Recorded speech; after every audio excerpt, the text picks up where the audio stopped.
Welcome to the program. I'm so glad you can join me today. I have a special guest in studio, and that's because we are carrying a brand new product, and I'm anxious to get it into your hands, a new film titled America and the Israel Effect. Are there consequences when America puts pressure on Israel, compromises her security, or makes her give up land? And if you've heard my discussions over the years with Bill Koenig, you know there are actually terrible consequences that come to any nation when they put that kind of pressure on God's covenant land and people. That then affects you and me in monumental ways. It affects the people in any nation of the world if their governments are putting pressure on Israel, and that puts that nation and people at risk. So I'm going to be playing a number of sound clips today from this new film, America and the Israel Effect, and I've tried to pick some clips that are not seriously compromised on radio, as my radio audience lacks the visual capability of seeing them. Now remember, folks,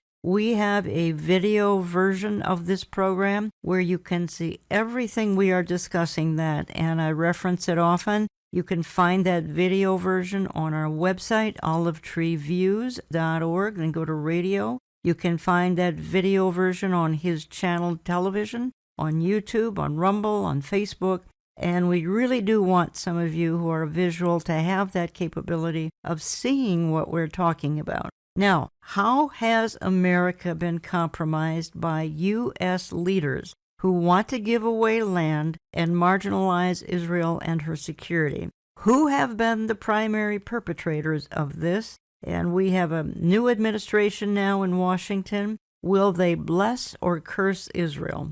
I think we know the answer to that, and the answer will directly affect every one of my listeners to this program. One of the producers of the new film is in studio with me. His name is Stephen Briggs. He is Director of Operations for Hatikva Films, and I'm going to say more about Hatikva Films as we go into the program here. Stephen, welcome to the studio. Thank you for having me. Stephen, how did you get into, I've seen bits and pieces of a number of your presentations. We carry the one I just referred to. How did you get into this? Well, it's a long story, but I'll keep it short for your listeners. I lived in Israel for 4 years, from 2004 to 2008, and to minimize the length of that story, my grandmother was instrumental in praying for me, and my grandfather as well, and they felt very clearly that I was supposed to be going to Jerusalem. Jerusalem was not on my radar.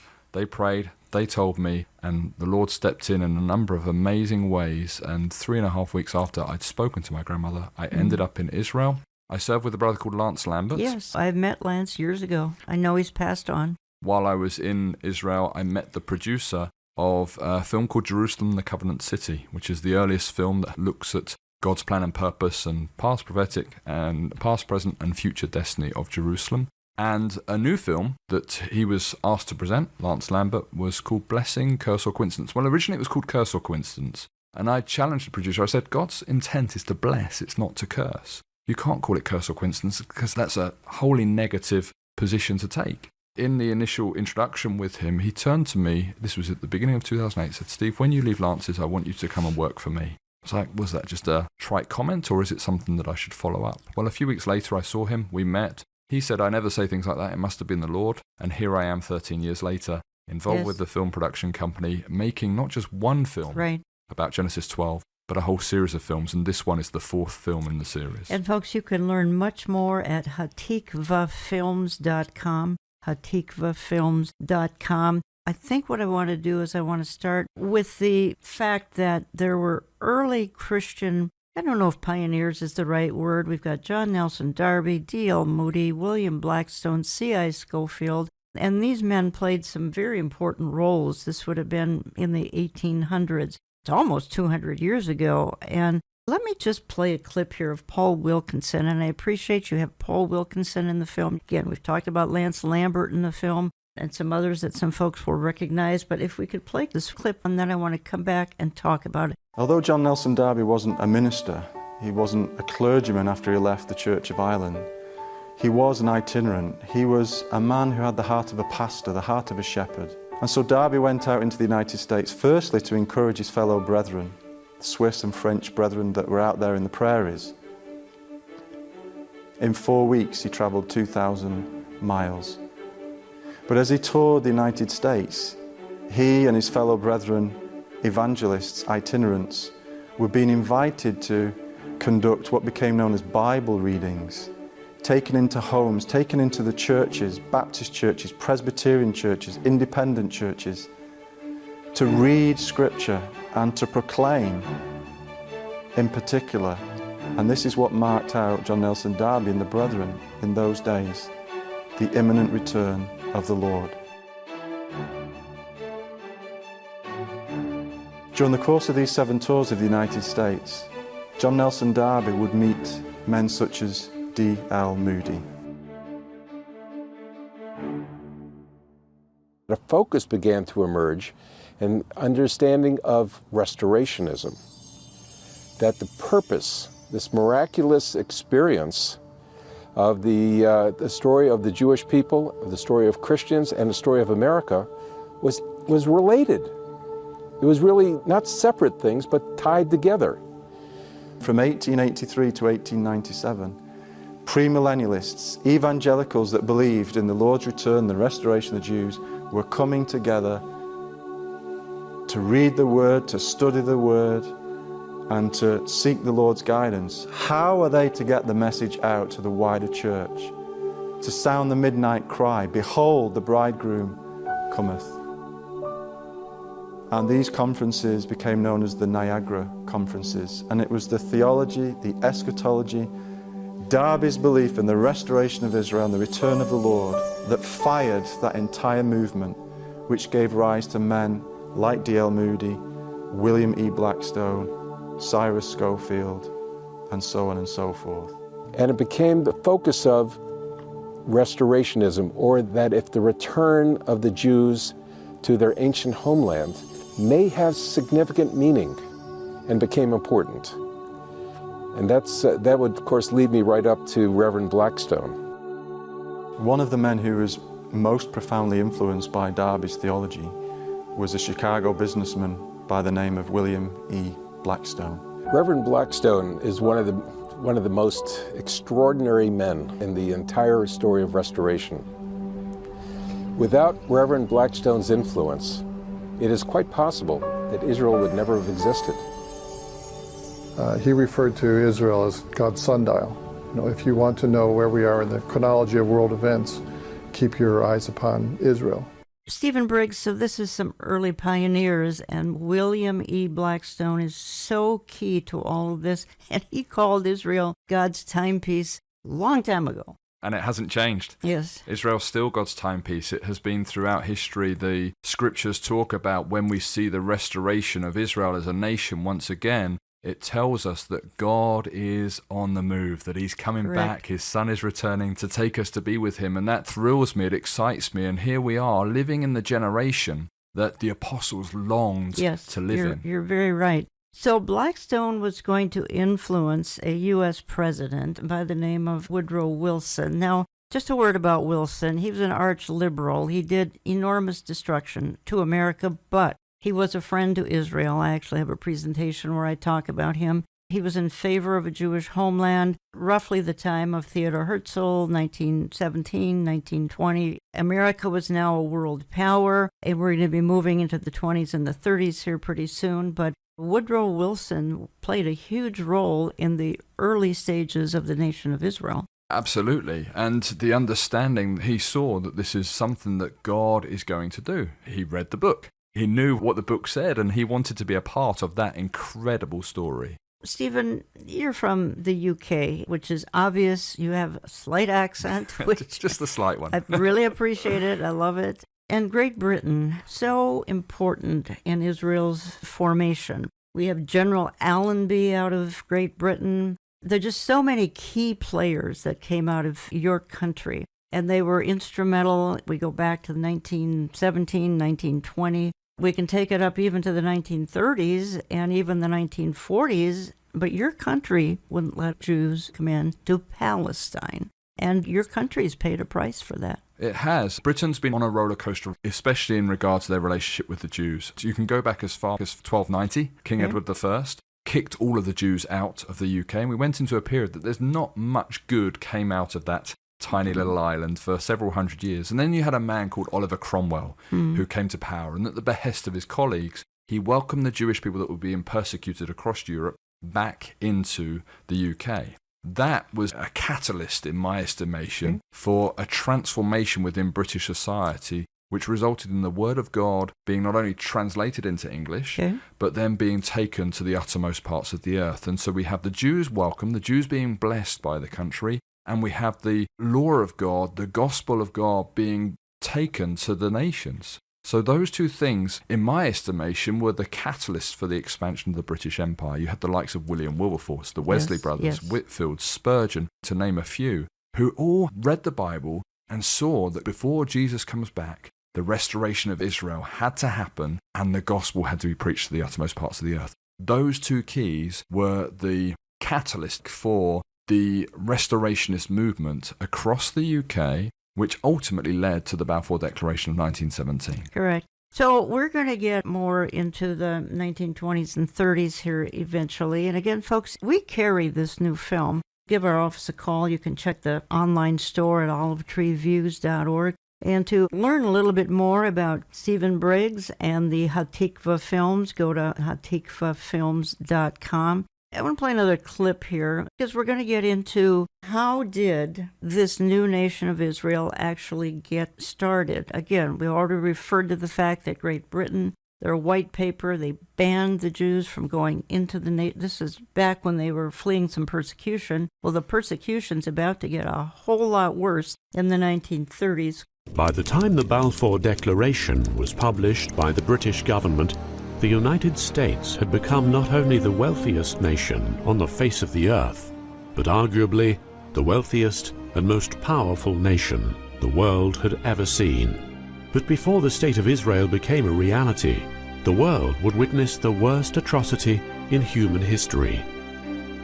During the 1930s, the dark clouds of war began to gather in Europe as the Jewish people there began to experience persecution once again, this time under the Nazis.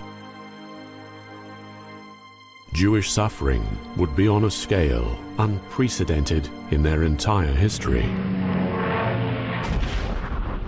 In December 1941, after an attack by the Japanese on Pearl Harbor, America was drawn into the Second World War to liberate the Pacific Ocean and Southeast Asia from Japanese imperialism. She also sided with Britain to liberate Europe from the grip of Nazism. American involvement with saving the Jews was not an eager one. It wasn't something that they fell over themselves trying to do. There is a lot of argument about, and you'll get a lot of angry opinions also about Mr. Roosevelt, President Roosevelt, whether or not he was in favor of the Jews or against the Jews, whether he knew about the Holocaust or didn't know about the Holocaust. To the best of our knowledge, they knew about the Holocaust. He just didn't want to do anything. Could they have done things, for example, like bomb the rail lines? Perhaps. My father was in a subcamp of Auschwitz. The War Refugee Board was created by two Christians who said, the Jews are being murdered. We can't sit idly by. They demanded that there be action, demanded that things being brought to attention. They could see the 7th Air Force going over. And what were they doing? They were bombing Blechhamel. They knew where Auschwitz, they could see it, but they never went there once. By accident, there was 1 or 2 planes that happened to unload a couple of bomb loads, but they got lost and went off course. But to say the United States was actively trying to save Jews during World War II, I would probably say not. They were trying to win the war. And the argument there is, win the war, we'll save the Jews. Stephen, we had 2 waves of persecution. We can go back to the 1880s, and we had the Fiddler on the Roof era back then. I actually have some family members who fled Russia about that time, came to America. That was one huge wave of persecution, 1880s, and some of those Jews were actually going to Palestine at that time. But then we have this wave of persecution in the 30s and the 40s, and as we just heard in that clip, We had a U.S. President, Franklin Delano Roosevelt, who did absolutely nothing to intervene and save European Jewry. Can you understand that at all? I think it's horrendous what took place, and the fact that there was an opportunity to limit the amount of Jewish people that ended up in the gas chambers, and they didn't carry that out. What can that do but put you on a collision course with the Almighty? What Roosevelt did, his role in this, we can say thanks be to God that America did get involved in the Second World War. It would have been a different story, and potentially many more lives would have been lost, but there was an opportunity to limit that loss. Well, he says we'll win the war and save the Jews that way. I can sort of understand that, but there could have been, as the little clip says, actual activity. They could have bombed the tracks going into the camps, and then you can't get the human cargo into the camps if you bomb the railroad tracks. Easy to do, and they even saw American planes going over the camps, but they did nothing. And the British, of course, we mentioned earlier as well, same thing. We could have allowed Jewish people who were fleeing. I mean, there's some horrendous stories of Jews arriving in Palestine and the British sending them away and putting them in prison camps in Mauritius, in Cyprus. Unbelievable that these ones who have suffered persecution have been incarcerated, and then the British incarcerate them again. Exactly. You're listening to Understanding the Times Radio. I'm Jan Markell. I have in studio with me Stephen Briggs from Hatikva Films, because we're carrying the new product that he is very instrumental in creating, and that is America and the Israel Effect. I am so enthused about this. I've watched it several times, and the history is fascinating. If any of you love history, you will love. It goes all the way back. We opened here with comments about some of the early pioneers, such as Darby and William E. Blackstone and Schofield and D.L. Moody, and how they set the stage for the rebirth of Israel with their theology. They said Jesus is coming back, but what has to happen before Jesus can come back is the state of Israel has to be reborn. So that was the message they were preaching back in the mid to late 1800s. I want to play another clip, Stephen Briggs, because we're moving into the era of Harry Truman, an amazing man. I worked with Holocaust survivor, as my audience knows, Anita Dittman. For a number of years, I wrote her book, Trapped in Hitler's Hell. So grateful for President Truman, who in 47, 48 came along thanks to the passing of President Roosevelt and Harry Truman. Fascinating story. Let's play this clip and come back and talk about it. In the United States, Britain came under increasing condemnation for its inhumanity towards the Jewish survivors of the Holocaust, and many were calling for the establishment of a Jewish state in Palestine. But not everyone, especially at the top. Well, the American State Department was against it. The American military against it. Everybody seemed to be against it. And then you had the president. Well, we know in all likelihood that President Roosevelt would have been against it, but he wasn't president, he had died. And the baton was then passed to President Truman. One of the first documents on his desk is, what do we do about the question of Palestine? That was right there. 2,500 years earlier, the Jewish people had been exiled in Babylon. In the first year of his reign, the Persian king Cyrus decreed that the enforced exile should end, and the Jews be allowed to return to their promised land, to rebuild the temple and re-establish their national life.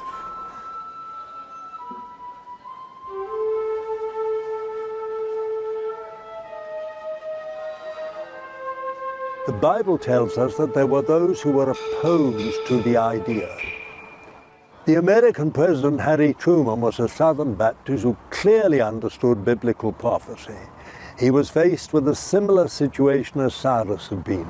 What would the American president do? He was a Bible reader on his own, independently. How religious a man was Truman? That can be open for a lot of debate. He was also a politician. We have to remember that part. We're not going to get around it. He knew the story and the role of Cyrus. And when the problems were coming up for 1947, what do we do for the establishment of a partition between an Arab state and a Jewish state? What were the promises of the Balfour Declaration? He considered that. What were the promises that the British had made? We have to be thankful to President Truman because already in 1947 he decided that America should support the idea of the partition. What promises did we make to all people? We certainly were fulfilling the promises made in World War I. We established all these Arab states. Couldn't the Jews just have a tiny, tiny piece of land that they would call their own? The decision finally came down to was his, and his alone. Remember, he was bitterly threatened by everybody. And he said, I have to do what is right. I have to do not only what is moral, I have to do what is just, I have to do what is proper, and I have to do what is biblical. Because he knew of Cyrus. 5.5 months after this historic United Nations vote in November 1947, United States, yes? The State of Israel was declared on the 14th of May, 1948. On the 14th of May 1948, Ben-Gurion proclaimed the creation of the State of Israel, and immediately after that, America was the first country, I think within 10 or 15 minutes' time, that she recognized the State of Israel. I think it was thanks to Truman that we managed to overcome this period, and the recognition was given to the State of Israel. And then we had to fight our way because the recognition did not save us from the war. Stephen Briggs, Harry Truman wanted to be like King Cyrus. You have King Cyrus, who was an unredeemed man who helped the Jews return back to Israel. It's recorded in the scriptures, it's touched on in Ezra, it's an amazing responsibility. Cyrus, this individual from another kingdom, chooses and decrees that the Jewish people can return, and that was the Lord's lead. And Harry Truman identified himself as a modern-day Cyrus. He did. And he recognized that this was something of such profound significance that he saw that he had a key part to play in God's redemptive plan and purpose. Why? Because he read the book, he understood the book, he read it as a child, and he had this tremendous opportunity before him to see the fulfillment of another aspect of God's prophetic word. Sadly, we get the independent nation of Israel, 47-48. The U.S. weighs in 10 minutes, the United Nations. But then all heck breaks loose in Israel because the Arab nations are not going to stand for this. So they're going to invade.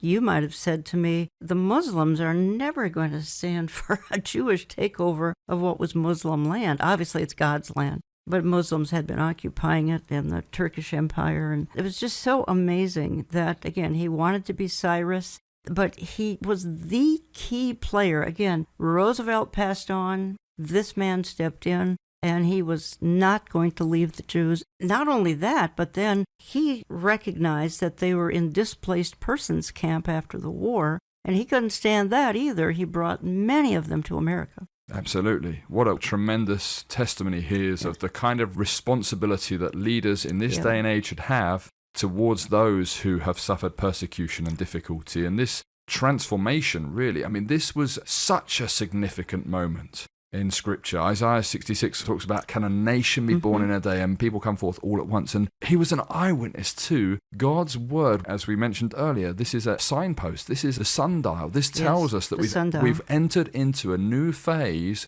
of God's redemptive plan and story that began in the Garden of Eden and has worked its way through because of a promise made to Abraham in Genesis 12:3. I will bless those who bless you, and him who curses you I will curse, and in you shall all the families of the earth be blessed. Again, we're carrying this new product called America and the Israel Effect, and it is produced by Hatikvah Films, Hatikvah Films.com. Stephen Briggs is the Director of Operations there. Stephen, how many people are working for Hatikvah Films? We're a very small entity, so we use freelancers. I'm the only full-time involved. We've executive produced this film. This is number 4 in a series of films called Blessing, Curse or Coincidence. The previous one looks at the British, called Cyrus Nations UK, and this is the one that's current. Jan has kindly taken it on. Exactly. We are carrying it. There are many, many more that are part of the series. So, folks, we're keeping it simple, and we're carrying the one America and the Israel effect.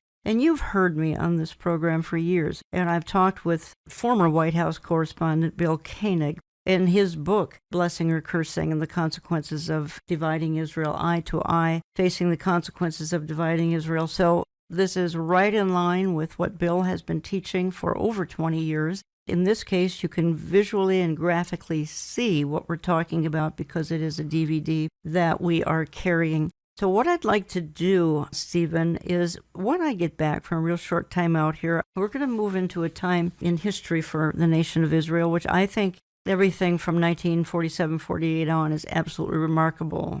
But when we get to the 1973 war and the role Richard Nixon played, I think the audience is going to be fascinated by it because Nixon was a conflicted man. He was known for anti-Semitism. And yet he saved the country. And we're going to explain why when we get back. You don't even remember the 1973 Yom Kippur War. I happened to be vacationing and was coming back in town. I turned the car radio on and I'm hearing about this. And I didn't fully understand it all back then, but I'm hearing about a war in Israel. They had been victorious in the Six-Day War of June 67. Not going to be so victorious in 1973, correct? That's correct. They were losing badly to the point where those within the White House and the senior leadership in this country saw this as a tremendous opportunity to leverage the circumstances in the Middle East and to turn things for Americans, then their perceived best interest. But Richard Nixon is going to step in and step up to the plate. We're going to talk about it as soon as we get back. Again, America and the Israel Effect. And it's in my online store. Give my office a call. Get on our newsletter lists. Honestly, it's a great lesson in history. Can't recommend it strongly enough. I'm back in just a couple of minutes. Don't go away. It says very plainly in the Bible about the blessing and a curse. Well, if you don't want to read the Bible or you look at it as a story invented by somebody, you can believe whatever you want. The problem is that it's recurred throughout history over and over and over again, that every country that turns on the Jews to try and destroy us, try and thwart God's will of the role that the Jewish people have in the destiny of future, somehow it always turns on them. Whether you're talking about the Babylonians, you want to pick on the Romans, you want to pick on the Spanish, during the Inquisitions, you want to pick on whoever you wish. At some point, do you stop and say, are these all coincidences? The United States was blessed with something extraordinary. Extraordinary. I'd like to be an optimist and say that it's all going to be good going forward, but I am concerned about both the theological trends in the United States and also some of the political, I don't know if I want to call it trends yet or not, but what's going on as far as pressure on Israel for dividing the land. What's going to happen with Israel now? We have a changing political environment, which is really serious. And we're not certain that the moral compass of the United States is the same anymore. Welcome back. I'm spending the hour with filmmaker Stephen Briggs, Hatikva Films. Here's where we started about a half an hour ago, and we talked about some early Christian pioneers. We talked about the influence of William E. Blackstone in his book, Jesus is Coming. This is back in the 1870s, 80s, and actually about 25 million books sold of Jesus is Coming, and Blackstone was saying back then, look, the Jews have to come back to their land. Darby and Blackstone and others influenced so many in the church in the late 1800s, and then we morphed into the 1900s in our discussion, and we saw 1917, the Balfour Declaration. We saw Theodore Herzl come along. We saw the efforts of Great Britain to both help and hinder the Jews, and then, of course, the Holocaust, and then the role of Franklin Delano Roosevelt and ultimately Harry Truman. This is just a quick overview of things that are in the film America and the Israel Effect, which we are carrying. Stephen Briggs is Director of Operations for Hatikva Films and is in studio with me. Stephen, where to begin with what happened in the early 1970s? America was going through some tough times economic-wise, and we had some rough presidencies about that time. But Richard Nixon came along, and the Yom Kippur War, let's talk about that war for just a minute or two. First of all, Israel was very prepared for her 1967 six-day war, literally won in 6 days of miraculous intervention. What happened in 1973? Well, 73 was a different story. Yep, it was a surprise. Yom Kippur. Exactly. And the most holy day in the Jewish calendar, the Day of Atonement, Day of Covering, and they were attacked. They were in a situation where they were losing badly, and they needed reinforcements. They needed weaponry. They needed the tools necessary to not lose this battle. As we look in the film, we look at what happened, but you had this President Nixon at the helm, who was known to be an anti-Semite. He's really a mystery and an enigma in a lot of ways, but there was a key. And the key to this whole story is the fact that he had parents praying, and the point that he was told one day in the future, you will have an opportunity to do something special for the Jewish people. Don't miss that opportunity. Whatever that word that was said at that time, and I don't know the exact words, that was something that came back to him at this crucial moment in history. Golda Meir was going to make a middle-of-the-night appeal to him. Let's just play a clip here. All these clips, folks, they're from the film America and the Israel Effect. They're very, very educational because the history that we are covering, and it's a lot of years because we started about the early 1800s and now we're up into 1973. There would be another American president who would make a dramatic intervention on Israel's behalf. He was the only president of the United States to have resigned from office. He was seen by many as something of a Jekyll and Hyde character, and he was reputed to have been an anti-Semite. Richard Nixon. He was an anti-Semite. He had a conflicted background, very conflicted background. On one side, as I said, he had this anti-Semitism. On the other side, there's a story they tell about President Nixon, that his mother told him when he was a little child that someday he will be in a position to do something extraordinary for the Jews. That's all, and that she hoped that when he was in that position, he will do that. Well, any mother telling a child that kind of a story, you're going, all right, it's a fairy tale, it's this or that. Who knew? But Mr. Nixon was in an extraordinary position. He did have Jews as part of his cabinet. Secretary of State Henry Kissinger, he's of German origin, served with the American Armed Forces, was the Secretary of State. He was a security advisor. He was also Jewish. And the question was, how much of a Jew was he? Well, we could argue that. Stephen, Henry Kissinger, probably self-hating Jew. Apparently, Richard Nixon's mother said, as this clip indicated, someday you'll be in a position to help Israel, and you do it. And boy, did that come back to his memory. Absolutely. The power of praying parents, the power of the words that we as the older generation says to the younger generation, they can bring life or death to a situation. That's right. And those words, whatever that was actually said, caused a turning in the history of the whole Middle East. Absolutely. And the outworking of America as well by implication. It's an amazing, amazing responsibility, the words that we speak and who we tell what we tell to. Israel was literally going to run out of supplies. She was going to run out of airplanes. She was going to run out of tanks. She was going to run out of all sorts of weaponry. Again, this is October 1973. They're proud of themselves for their six-day war victory in 1967. For some reason, Golda Meir not prepared in 1973. Do you have any insight on this?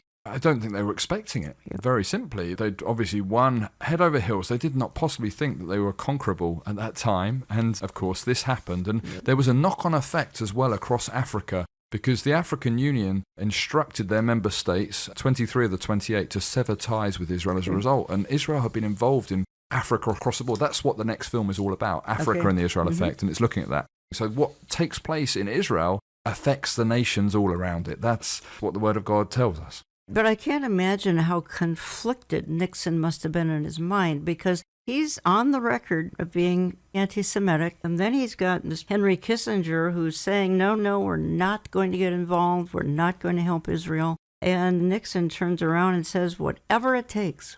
And this is based on his conversation with Golda Meir. Go above and beyond to help Israel. This coming from a Jew hater. Yes, and he must have seen the geopolitics He must have. within this and recognized, actually, this we can use to our benefit. To our benefit. Within that, of course, we saw the whole Arab world turning to depend on the US, and particularly Egypt, because Egypt was promised all sorts of support moving forward as a result of this turning of this event, which resulted in American influence in Egypt and into the oil wells of the Arab world being something that was channeled to them. It turned the whole region from Russian control, really, into American control. And we have to go back a little bit further to recognize that because Russia voted for the recreation of the State of Israel, all of their proxies voted that way as well. And they anticipated, because the early fathers of Israel were socialist in their outlook, Yes, correct. they thought that they would have their socialism outpost in the Middle East, and that was of key strategic Exactly interest right. for them. And so you see these geopolitics playing out, and it's not new to us. Russia, America, who holds strategic interest? China as well now. We've seen it recently with the withdrawal from Afghanistan. Russia and China have swept in and are taking control of that region as well. These geopolitics are not isolated. One thing is done over here, it has a consequence the other side of the world. Israel was losing. We were not prepared that there would be a war, because it was not reasonable at that time, and some of our generals thought that it's out of the question, etc. And we were caught by surprise, and it was on the Yom Kippur. And the beginning of the war was really terrible. Egypt and Syria had attacked Israel on the holiest and most solemn day in her biblical calendar, Yom Kippur, or the Day of Atonement. Israel was losing its aircraft. Within the first matter of days, 49 of its aircraft were destroyed. Now, for a little country to lose almost half of your aircraft is serious. They were losing their tanks in the battles. They didn't have supplies to fight. We could not continue because we didn't have any armament. We lost many people, we lost many vehicles, we lost tanks and airplanes, but nevertheless what we needed was just the ammunition in order to continue the war.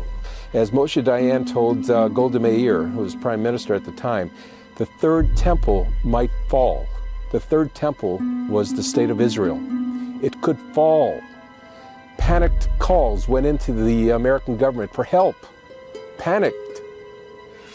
Henry Kissinger held them back. Kissinger's reported response was, "Let them bleed a little." Golda Meir rang the White House at 3 o'clock in the morning and spoke directly to President Nixon and told him that Israel was in very real danger of losing the war, particularly as the Russians were rearming the Syrians and Egyptians. Richard Nixon's mother was a Quaker and a real Bible-believing Christian. It is reported that as the Israeli Prime Minister, Golda Meir pleaded with him for help on the telephone, the words of his mother's prophetic utterance when he was a child, that he would one day be in a position to help Israel, came back to him. After the phone call ended, the president summoned his cabinet. President Nixon was livid. The bottom line, he told Kissinger, he told the Secretary of Defense, Schlesinger, he says, do whatever you have to do. Send them whatever they need. Get the stuff in the air and get them the tanks, the planes, the weaponry. Get it over there now. When Kissinger questioned that, his answer was, with an expletive or two to Kissinger, to basically get it done. And then whatever you need, double it. The Americans came, and really in a very meaningful way. Many flights a day. They sent us without asking too many questions. So Stephen Briggs, Richard Nixon saved Israel in 1973. Shortly after that, he was going to resign. How does that fit into your blessing and curse scenario? You have, in other areas of his character, he was an anti-Semite. He was. This involvement here, my own perspective on it is, if the seed of Messiah is finished, if the seed of the Jewish people, if the nation is removed from the equation, then God's word isn't accurate. And if we can't depend on God for fulfilling his word, then why would he fulfill his word with saving and redeeming you? God used another individual, a Gentile, to be involved in ensuring that his plan and purpose would be outworked. But yes, we have to have consistent character and not be double-minded. And Nixon did do a lot of things that were anti-Semitic. So in this instance, it was good. But God's looking for us to be consistent with our faith and consistent with what we do. Genesis 12:3 is still operational. So you are saying that his anti-Semitism could have taken him down? It could have, because you reap what you sow. Exactly. So that was a very, very interesting time in American history, Israel history. I want to bring it up a little more to modern times. We've had George H.W. Bush dividing the land back in the early 1990s. We had Bill Clinton doing all sorts of Camp David meetings and talking about dividing the land. We had George W. Bush. He was often called Mr. Palestine. He was so obsessed with the Palestinian state. Didn't end well. And then came a very unique and interesting man, Donald J. Trump. All these other presidents said that they would restore the U.S. Embassy to Jerusalem. Talk to me a little bit about President Trump from your perspective. You're from the U.K. What did you think of this businessman becoming president of the United States and really becoming Israel's best friend in her 73-year history? I think the whole world was shocked when he entered the White House, this man who has changed his stripes in a number of different ways. But what he did in this instance with regard to Israel, he carried out what other presidents hadn't done. And that in and of itself is huge. He was a man of character. Everything that he said he would do upon entering the White House, he did. There were a lot of people that didn't like that, but that was the reality. And there's a verse in Joel 3 which is crucial in our understanding of this. Joel 3 verse 1 and 2 says, "For behold, in those days and in that time,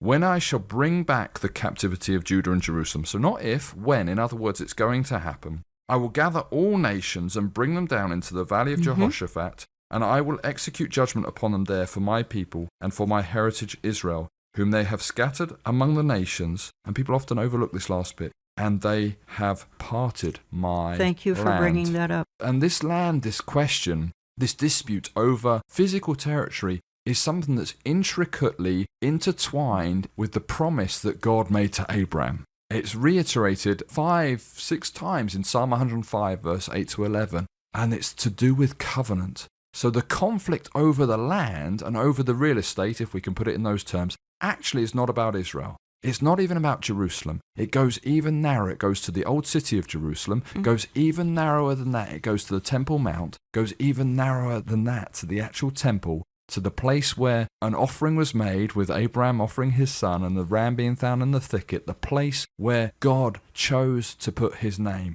That's the center of the conflict, and that's why all of the nations want to divide the land. It's because God is a God who has put his name there, and it's to do with his inheritance, it's to do with his plan and purpose being outworked. And that's why the nations hate it. If I can say it like this, Jan, you are in micro to all of your neighbors' testimony of the reality that there is a God in heaven. In the same way, in macro, Israel, even in her unredeemed estate, is a testimony to all of the nations that there is a God in heaven that they have to answer to for their actions. Jan the micro, Israel the macro.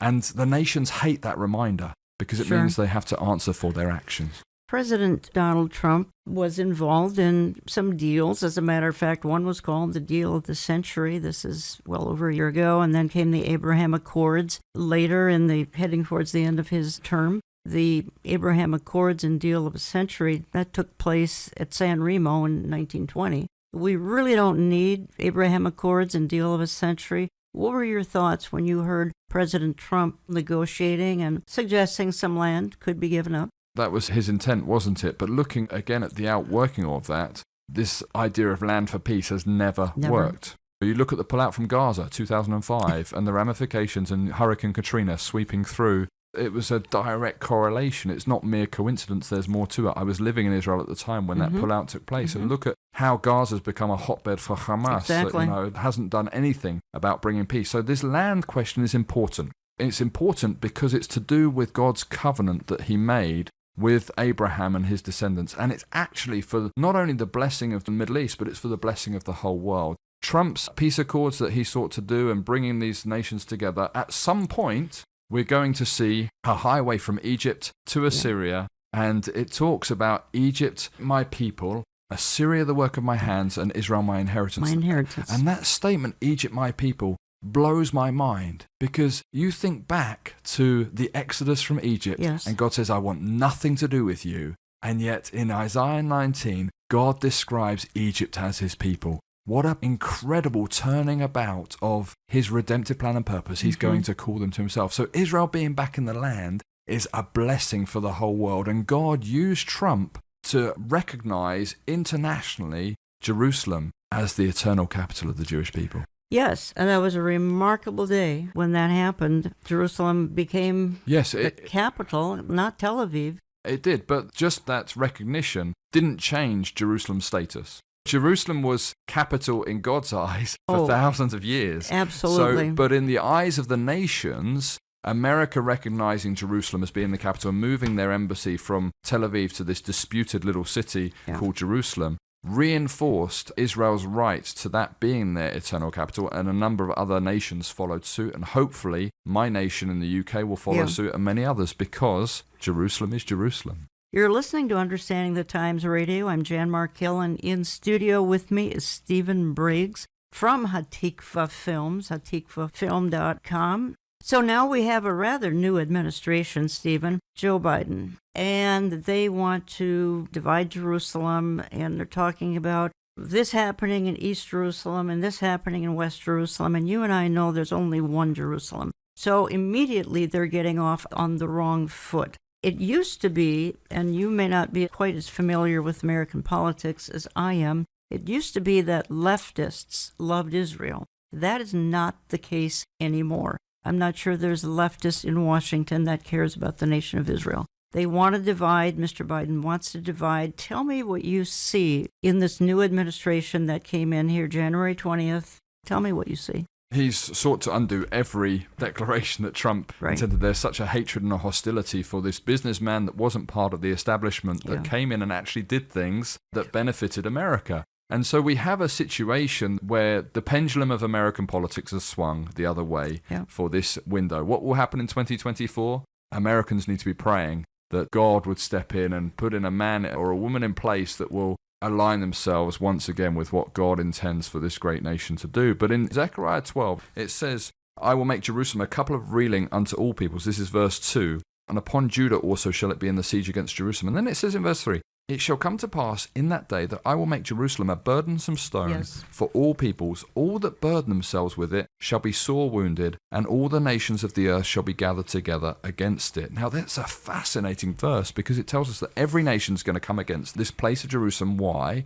And a burdensome stone, what it essentially is saying, if you try and mess with Jerusalem, you're going to put your back out. Your lifting days are going to be over. And so we have a situation where it's almost an obsession of the nations. I mean, there's more UN resolutions passed against Israel, and that's happening in this period right now. Why is there such a conflict? I'll tell you very simply. It's because there's a God in heaven who is fulfilling his word. And the nations hate that reality because it reminds them that they have to answer for their actions. And in the case of Biden and this administration, it's no different. God's word will have the last word.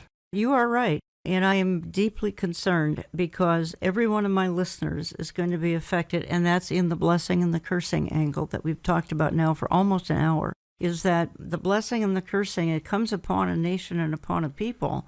And good people are harmed because of the policies in Washington. Good people in Minnesota and Wisconsin are harmed because of this, and I'm very concerned because I see the hostility on the part of the left when it comes to everything that has to do with the nation of Israel and the Jewish people. We heard a few minutes ago how Henry Kissinger, a Jew himself, he said to Richard Nixon, let Israel bleed a little bit. We don't care. Let's just make them suffer a little bit. Well, this mentality, it can be terrifying in the natural. Obviously, God's got a purpose for it all. And everything is playing out exactly as he said it would, as you have outlined here in Scripture. Very simply put, God gives a nation the leadership they deserve. Yeah, and that's true. Sadly, I think that may sum up just about everything here in 2021, as we've gotten who we deserve. At this present moment. But it doesn't have to stay that way. The key, as with all of the turning points in history, is if my people who are called by my name will humble themselves, seek my face, turn from their wicked ways, Then I will hear from heaven, forgive their sins, and heal their land. But that verse in 2 Chronicles 7 verse 14 is so often taken out of context. You need to read around it in verse 13 and what it says there as well. We have a situation now where if this doesn't drive us to our knees, and I say that for my own nation as well, the leadership of our nation needs to be changed, because if we don't see that transformation, if we don't see the church crying out to God, reminding our listeners that in 1 Timothy 2, it talks about first of all that we pray for kings and all those in authority. Why? That we may lead a tranquil and quiet life and that souls may be saved. If you really love this nation, then we should be praying for the leadership of this nation. Been talking to Stephen Briggs for the hour, and I am down to about 3 minutes here, but the Bible tells us in Psalm 122:6 to pray for the peace of Jerusalem. Now we can, and I want you to expound on that, but we can take that in a couple of different ways. Are we praying for the Prince of Peace to come back and rule and reign out of Jerusalem? Probably, but is there a greater meaning for Psalm 122:6 than what the average listener might be expecting? Yes, there's a whole lot that we lose in language. Yeah. So shalom in Hebrew, which is the word peace there, doesn't mean absence of war. It doesn't mean a removal of conflict. It means wholeness and completeness. So the understanding there is greatly expanded. Pray for the peace of Jerusalem. If we say pray for the wholeness, pray for the completeness of Jerusalem, well, does that really make sense? Well, it does when you realize that Jerusalem is the center of God's plan and purpose. So pray for the eternal purpose of God to be fulfilled. Now, let me go to the very last verse in that passage. The last verse in that passage says, "For my brothers and my companions' sake, I will now say peace be within you. For the sake of the house of the Lord our God, I will seek that's Israel's good." So if we love the church, if we love the things that the Lord is doing in the body, in the land of America, then it's incumbent upon us, it's our responsibility to be involved in praying for the eternal purpose of God, which is centered in Jerusalem, to be outworked. Pray for the peace of Jerusalem. They shall prosper that love you. And that word prosperity there, what's true prosperity? It's knowing more of Christ. Thank you. That's wonderful. Again, folks, we carry the DVD, America and the Israel Effect. It's in my online store, olivetreeviews.org. You can get onto our newsletter lists and we'll offer it there as well, or just call my office for America and the Israel Effect. Fascinating lesson in history, world history, U.S. history, British history, and the key to it all, modern history of the nation of Israel. Stephen, thank you for what you do. Thank you for having me. I really appreciate it. I'm going out of the program with a little saying I use now and then. When you need the wall to fall, the sea to part, the mountain to move, the rain to start, the chains to break, the enemy to flee, the storm to cease, the victory, our mighty, awesome, faithful God has you covered. Say, I want to thank you for listening, and we'll talk to you again next week.